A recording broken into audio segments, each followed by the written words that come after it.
Before the break, we were talking about how Hillary Clinton talked about the election on NPR, and she recounted how Facebook Sheryl Sandberg warned her that women would feel pressure to vote against her.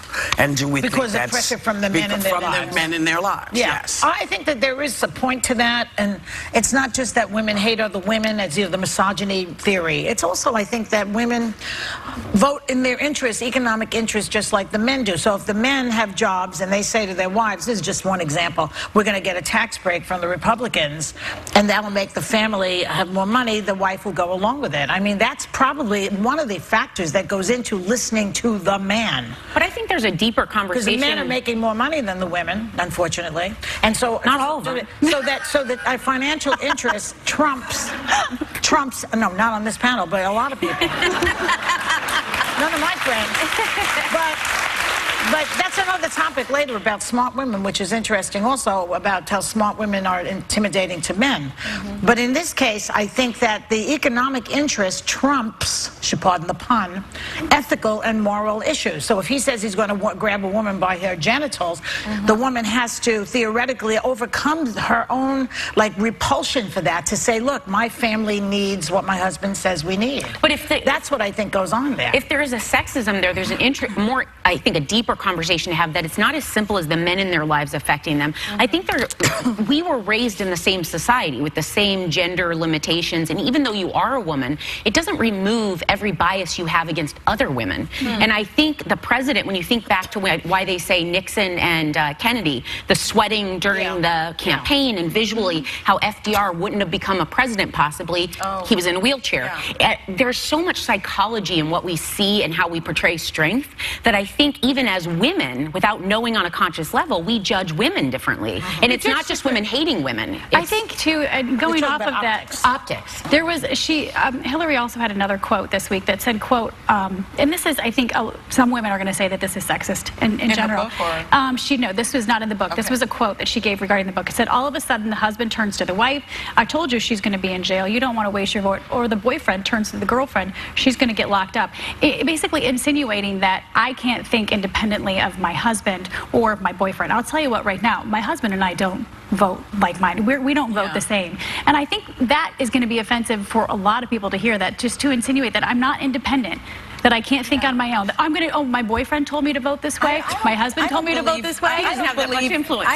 My husband doesn't have that much influence. I don't believe that, actually. I don't believe that women vote the way their husbands or their boyfriends tell them to vote. I think we're stronger than that. But she's thinking that's sexist, isn't it? I think so. And what is interesting, what I still can't understand is why 53% of white women voted for Trump. I don't understand. I just gave you one reason. One reason, Economics. but I don't know why women vote against their own self-interest. I mean, well, the for the statistics same reason are very that everybody clear. votes against their same self-interest. Some people say, you know, he follows my religious beliefs. This is what they believe.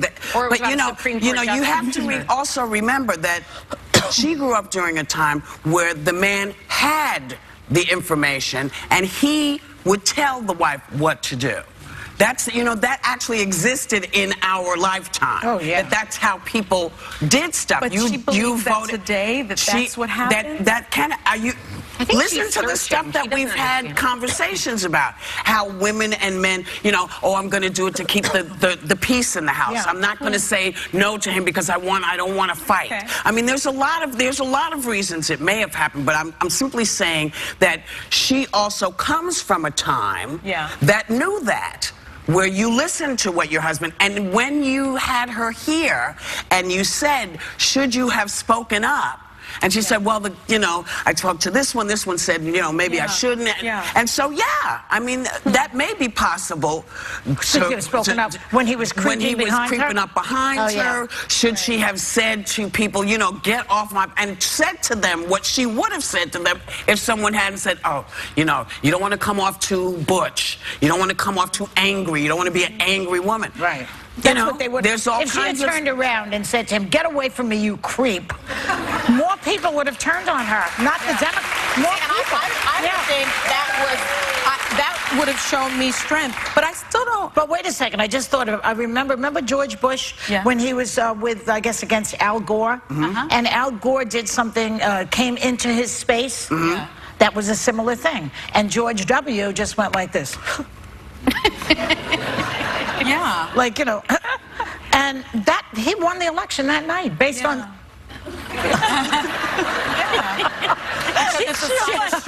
She could have just done what? Yeah. She could have, I'm sure she didn't realize really what she was up against with him, because none of us, we said it on the panel, but I didn't hear anybody saying, hey, that's an intimidating thing that we wouldn't put up with if some guy came over and hulked over us like this while we're trying to have a conversation. Exactly. But nobody, but see, no, don't clap, because we didn't do anything about it. Yeah. We didn't say, hey, dude, don't do that. Because if she had done that to him while he was sitting down, they'd have been all over her. My point simply is, I wish that she had more of the sense of humor that I know her. She's a lot of fun. Off camera, we were chatting the other day, and I had her laughing about this and that. And I think that if she had just displayed that sense of humor with him, it wouldn't have made a difference. When he's come, you know, it's just like, hey, yo, what do you want? If she had cussed him out, if she had turned around and said, you know what? Get your nasty behind. See, I would have liked that. Away from me. That would have been a story. That's also what Jeb Bush should have done. Yeah. You know, there's but see, people were trying. When a man does it, he looks like he's a wuss for not doing it. That's right. And she will look like a bitch for doing it. That's the problem. That is the problem. You know, these are conversations that are going to keep happening. We'll be right back.